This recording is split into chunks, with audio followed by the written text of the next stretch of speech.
பிஸ்மில்லாஹிர் ரஹ்மானிர் ரஹீம். கண்ணியமும் மேன்மைக்குமுரிய அல்லாவின் நல்லடியார்களே, தியாகத்தின் மறுபிம்பமாம் குர்பானி. இந்த குர்பானி, கொடுக்கப்பட்ட குர்பானி பிராணிகள் மறுமை நாளில் சொர்க்கத்திற்கு அழைத்து செல்லக்கூடிய வாகனங்களாக நமக்கு பயன்படுத்தப்படுகின்றன. மறுமை நாளில் அல்லாஹுடைய கருணையை பெற்றுத்தரக்கூடிய மிகச்சிறந்த காரணியாகவும், அதனுடைய இரத்தங்கள் இந்த பூமியில் படும் காலமெல்லாம் இரத்தங்கள் ஓட்டப்படக்கூடிய அந்த நேரத்தில் நம்முடைய பாவங்களும் ஓட்டப்படுகிறது என்று பெருமானார் ஸல்லல்லாஹு அலைஹி வஸல்லம் அவர்கள் சொன்னார்கள். அந்த ஒரு அற்புதமான குர்பானி உதுஹியா அல்லாஹ்விடத்தில் ஏற்றுக்கொள்ளப்படுவதற்கு நாம் அதிகம் நியத்தை இஹ்லாஸாக அமைத்து கொள்வதும், ஹலாலான முறையில் அந்த குர்பானியை வாங்கியிருப்பதும் அவசியமான ஒன்றாக இருக்கிறது. அதோடு கூடி நாம் அந்த குர்பானியை அறுக்கின்ற நேரம் சில வார்த்தைகளை, இறைவனுக்கு ரொம்ப பிடித்தமான வார்த்தைகளை சையதுனா இப்ராஹிம் அலைஹிஸ்ஸலாத்து வஸ்ஸலாம் அவர்கள் சொன்ன அந்த வார்த்தைகளை சொல்லி குர்பானியை கொடுப்பது ஏற்றுக்கொள்ளப்படக்கூடிய குர்பானியாக அது மாறுவதற்கு காரணமாக அமைகிறது. ரப்புல் ஆலமீன் குளிர்ந்து விடுகிறான், அவனுடைய உள்ளமெல்லாம் குளிர்ந்து போகிறது. என்ன வார்த்தைகள்? இன்னி வஜ்ஜஹது வஜ்ஹிய லில்லதி ஃபதரஸ் ஸமாவாதி வல் அர்த ஹனீஃபம் முஸ்லிமம் வமா அன மினல் முஷ்ரிகீன் இன்ன ஸலாத்தி வ நுஸ்கி வ மஹ்யாய வ மமாத்தி வ மமாத்தி லில்லாஹி ரப்பில் ஆலமீன் லா ஷரீக லஹு வ பிதாலிக உமிர்து வ அன மினல் முஸ்லிமீன். இவ்வளோத்தையும் சொல்லணும், வேற ஒன்றுமே இல்லை. ஷாஃபியாக்கள் தக்பீர் தஹரிமாவுக்கு பிறகு ஓதக்கூடிய வஜ்ஜகத்தை நாம் ஒட்டுமொத்த மக்களும் என்ன செய்யணும்னா அந்த நேரத்தில் ஓதணும். அவர்கள் ஓதிய வார்த்தைகள் இன்னி வஜ்ஜஹத்து வஜ்ஹில் இல்லதி ஃபதரஸ் ஸமாவாத்தி வல் ஹனீஃபா முஸ்லிமா. வானங்களை பூமியை படைத்த என்னுடைய ரப்பின் பக்கம் என்னுடைய முகத்தை நான் திருப்பிக் கொண்டேன். எந்த நிலையில்? ஹனீஃபா முஸ்லிமா, களப்பற்ற தூய்மையான முஸ்லிமாக இருக்கக்கூடிய நிலையில் நான் என்னுடைய முகத்தை திருப்பிக் கொண்டேன். வமா அன மினல் முஷ்ரிகீன், அருவருக்கத்தக்க ஷிர்க் வைப்பவனாக நான் இல்லை, அல்லாவுக்கு இணை கற்பிப்பவனாக நான் இல்லை. இன்ன சலாத்தி, நிச்சயமாக என்னுடைய தொழுகை, ஒனுஸ்கி, என்னுடைய இன்னபர வணக்கங்கள், மஹ்யாய, என்னுடைய வாழ்க்கை, வ மமாத்தி, என்னுடைய மரணம், லில்லாஹி ரப்பில் ஆலமீன், அல்லாஹ் ரப்புல் ஆலமீனுக்காக மட்டுமே இருக்கிறது. லா ஷரீக லஹு, அவனுக்கு எந்த இணையும் இல்லை. வபிதாலிக்க உமிர்த்து வ அன மினல் முஸ்லிமீன், இதைத்தான் நான் ஏவப்பட்டிருக்கிறேன், நான் முஸ்லீம்களில் நின்றும் உள்ளவன் அப்படின்ற இந்த வாசகத்தை சொல்லிட்டு குர்பானி பிராணியை, நம்ம சொந்த பந்தங்கள், நம்முடைய குடும்பத்தினர்களை சூழ நிற்க வைத்து அறுப்பது விரும்பத்தக்கது. இல்லை அவங்க பயப்படுறாங்க, ரத்தத்தை கண்டா பயப்படுவாங்கன்னு சொன்னால் பரவாயில்லை. நாம் நம்முடைய கைகளால் செய்வது ஆக பெரியதாக இருக்கிறது. இல்லை நமக்கு அது அறுக்கிறதுக்கு உண்டான ஒரு பதட்டமாக இருக்கிறது அப்படின்ற மாதிரி இருந்துச்சுன்னு சொன்னால் மற்றவர்களுடைய உதவியை நாடுவது தவறில்லை. அறுக்கக்கூடிய நேரத்தில் ஹாதா லக்க வ மின்க, ஹாதா லக்க வ மின்க, இறைவா இந்த குர்பானி உனக்காக, இந்த குர்பானி உன்னிடமிருந்து தான் வந்துச்சு. ஆடை யார் படைச்சது? நீ தான் படைச்ச. மாட்டை யார் படைச்சது? நீ தான் படைச்ச. ஒட்டகத்தை யார் படைச்சது?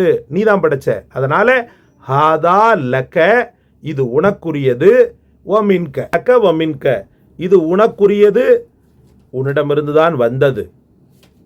அதுக்கப்புறமா தான் பிஸ்மில்லாஹி அல்லாஹு அக்பர் அப்படின்ற வாசகத்தை சொல்லி அல்லாஹுடைய அந்த பிராணியை நம்ம என்ன செய்யணும்னு சொன்னால் அறுக்கணும்.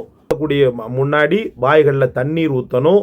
ரொம்ப போட்டு அதை போட்டு கஷ்டப்படுத்தி அதை போட்டு ரொம்ப சிரமத்திற்குள்ளாக்கி என்ன செய்யக்கூடாது, இது பண்ணக்கூடாது.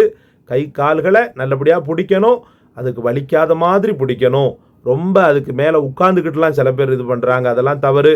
முடிந்த அளவுக்கு சில சிரமந்தான், அந்த சிரமத்துக்கு பின்னாடி உள்ள அந்த இன்பம் சாதாரணமானதல்ல.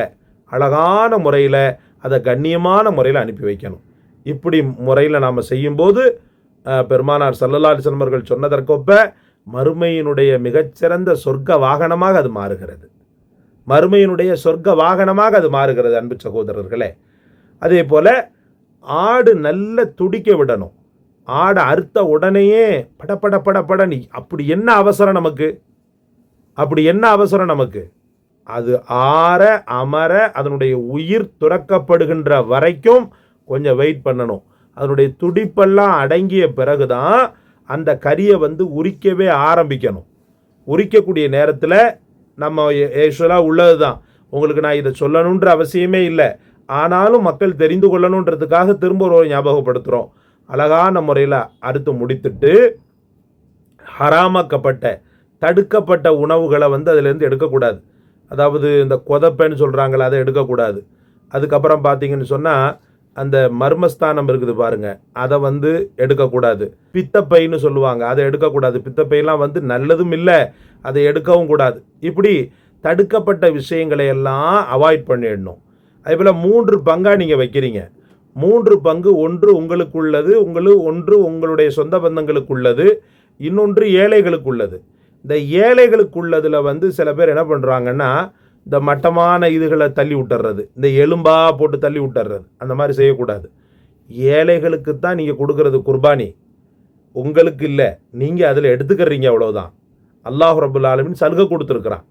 அப்போ நீங்கள் என்ன பண்ணணும், ஏழைகளுக்கு கொடுக்கப்படக்கூடிய அந்த பங்கில் நல்ல தரமான கறியை ஒதுக்கிடணும். நீங்கள் எலும்பை சாப்பிடுங்க, தப்பில்லை. ஆனால் ஏழைகளுக்கு என்று கொடுக்கப்படக்கூடிய அந்த பங்குல, ஏன்னா இது ரப்புக்கு போகக்கூடிய பங்கு, ஆண்டவனுக்கு போகக்கூடிய பங்கு, அதில் தரமான கறியை ஒதுக்கிடணும். தரமான கறியை ஒதுக்கி என்ன செய்யணும்னு சொன்னால், இஹ்லாஸா ரொம்ப மன தூய்மையோடு கொடுக்கணும், மன சந்தோஷத்தோடு கொடுக்கணும். சில பேரை பார்த்தீங்கன்னா மிட்டுப்பேல கொடுப்பாங்க, அது வேணாம், அந்த மாதிரி பண்ணாதீங்க. லன் தனாலுல் பிர்ர ஹத்தா துன்ஃபிகு மிம்மா துஹிப்பூன். மற்றவங்கள்ட்ட இருந்து உங்களுக்கு வரும்போது இவ்வளகான்னு கொடுத்தா நம்ம என்ன குறை சொல்கிறோம்? இவ்வளகான்னு கொடுத்துருக்குறான் வீணா போனவன் அப்படின்னு சொல்லி. அப்போ மற்றவங்களுக்கு நீங்கள் கொடுக்கும்போது என்ன செய்யணும்? பரக்கத்தாக கொடுங்க. குறைந்தபட்சம் என்னை பொறுத்தவரை ஒரு 1/2 கிலோ கொடுங்களேன், அல்லது சரி அதை விட கம்மினா ஒரு 1/4 கிலோ கொடுங்க. 1/4 கிலோ அல்ஹம்துலில்லாஹ். அதை விட்டுட்டு மிடக்கான்னு இப்படி கொடுக்கும்போது உங்களை பற்றி தவறான அபிப்பிராயத்தை அந்த மக்களை நினைக்க வச்சிடாதீங்க தயவு செய்து. அப்படி ஒரு முறையில் இன்ஷா அல்லாஹ் செய்யுங்க. அழகான முறையில் இந்த குர்பானியை நீங்கள் சங்கைப்படுத்தினீங்கன்னு சொன்னால் அல்லாஹ் பெரிய வெற்றியை இதில் வைத்திருக்கிறான். அல்லாஹ் உங்களையும் என்னையும் கபூல் செய்வதோடு நாம் கொடுக்கின்ற குர்பானி பிராணிகளையும் அல்லாஹ் கபூல் செய்வானாக. நம் பாவங்களையெல்லாம் மன்னிக்கப்படுவதற்குண்டான காரணியாக குர்பானியை ஆக்குவானாக.